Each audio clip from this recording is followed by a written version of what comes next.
So as I mentioned in the last video I did, which was good things come in threes, I do have more support things to teach you about. And this next one I call, and this is something they tell you to do with life, right? Go with the flow. So what does that mean? So let's say you have a piece of a model that's sword tip, a tail tip, whatever, that's like this that you need to support. You'll drop a support like this, almost perpendicular to the model. I feel when that breaks off, it does more damage than if you go with the flow, which is this is flowing this way. I drag my support out here, angle the tip to the same, orient the tip to the same angle as the piece I'm supporting. And that way when I go to cut it off or clip it off or even break it off, in my experience, it damages the model less. Now, we're going to do one other tip on top of that, which is, I guess, go against the flow. Now, this I use when I have a piece of a model that I know is going to be hidden. Like, let's say it's a joint. Or let's say, like in a lot of the models, my Kickstarter, we ball jointed the hands. So there are areas, like if you cut that hand off and ball joint it, the areas inside the wrist, there are areas there that won't show after the print. Even if they get damaged because you're going to glue a hand in there, you won't see it. So my second tip for today, I'm mixing to get a 2-for-1 today, is to how to orient supports so that damage won't be visible and you can even kind of like go ham and use a bigger, thicker support. You're just not worried about the damage showing because it won't show. So that's it. Again, on these little tips, I don't want to waste too much time with me on screen. We're much better off going into Chitubox and actually seeing how it works. And again, this also works, of course, with Lychee or any other slicer you use where you're placing supports. So stay tuned for just 2 or 3 minutes maybe. Check out this tip and hopefully it helps you guys get better prints. Thanks. Okay, everybody, let's take a look at how you go with the flow here in Chitubox. You can see that this is a modular model, and we're going to look under his bottom of his sleeve here. There's a point which obviously is an island and needs to be supported. So what most of us would do, most people would do, is we would go and we put a heavy support under there to anchor that spot. And whoops, wrong settings. Let me edit this to a thicker setting, which I would actually normally use. And what we're going to see is I'm going to also take this into Lychee, which I know is really pronounced Lychee, but I always like to see Lychee. And we're going to go into Prusa Slicer as well and see how auto supports work. And I'm going to show you in Chitubox as well. So right now it is properly supporting this tip, as you can see. This is a properly placed support. I think everyone would agree it's the appropriate thickness. And we need some helpers on the side, but this is a good start for anchoring this arm. But what I'm going to do is I am now going to move the base of this and then change the angle of the top so that the plane on the tip matches the plane on the bottom of that sleeve. This way now, when I remove this support, as opposed to the other way where it's going to pull the tip off possibly, now you can easily slice this support off once I get the angle right. You can easily slice off or even break it off, and it's going to do a lot less damage than the tip that was engulfing the whole point.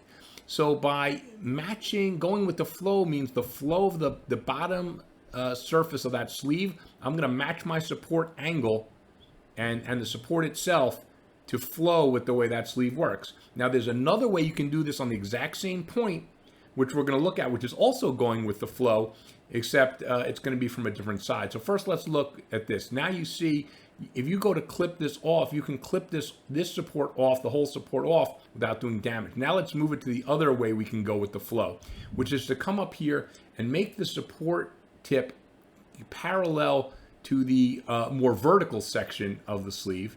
And we want to just encompass the point, so it's encompassing everything. Now, again, you can see, you can cut this support off without cutting the tip of that sleeve off. So I would make the depth a little less here, so it's really not digging in much. And you can really cut this off or clip this off and still preserve the point on that sleeve. Then what we would do is we'd come on the underside and we would just add some helpers down here to make sure that, whoops, I meant to edit. So what we would do is we come down here and we would just, because this is supporting the whole arm and the other one is out at that angle, we're going to help support the tip here. And then what we're going to do is, that'll preserve that tip now. It'll print well and it'll be preserved when you remove the support. Then we would just add some helpers. I don't want to go crazy and show you real supports because we're just looking at how to do the tip of this.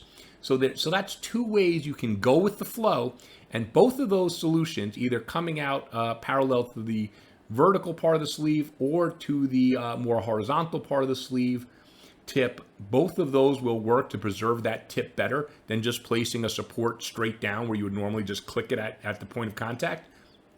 Now let's look at what an auto support would do in Chitubox. It would do what I first did, I believe. So let's hit it. Let's see what happens. Okay, there's mine again. You see it engulfs that point. It's going to break that tiny little point off most likely when you remove it. So now let's see what the auto supports do. And it does almost exactly what I did. So again, in my opinion, that's going to kind of destroy that tip a little bit. Okay, now if you move it like I did here, you go parallel with it again like I did, you go with the flow. You go with the flow, you're going to get a lot less damage. So that's it. Now we're into Lychee. Now Lychee, you can see that it's got yellow underneath it, which means it's an area that needs to be supported. So I'm just very quickly, I'm going to bump up. I would be using at least 0.4, maybe a little more, so we'll get something close to that. And then we'll generate the auto supports. And it is working. And now you'll see that Lychee, when you do it, is also going to engulf that tip in a way that, you know, is going to leave damage showing. And check this out. Lychee actually missed the very tip where it first starts. Lychee didn't even get it. That's actually a missed island right there. But that's not the topic of this video. But that's actually interesting that Lychee did not even hit the island. It placed right next to the start of the island. So that's interesting. Anyway, let's. So I'm just showing you the breakdown of this island here, just out of curiosity. Like, it's right next to the island. That's kind of weird. I would need to move it. So anyway, let's move on. You can see that the Lychee's auto supports don't go with the flow naturally, just like Chitubox didn't. And I wouldn't expect any auto supports to go with the flow. But I just want to show you. Let's jump over to Prusa, and let's see what Prusa does with it. So Prusa slicer, you know, same model, same point we're going to be looking at. So we're going to go in and we're going to add these auto supports.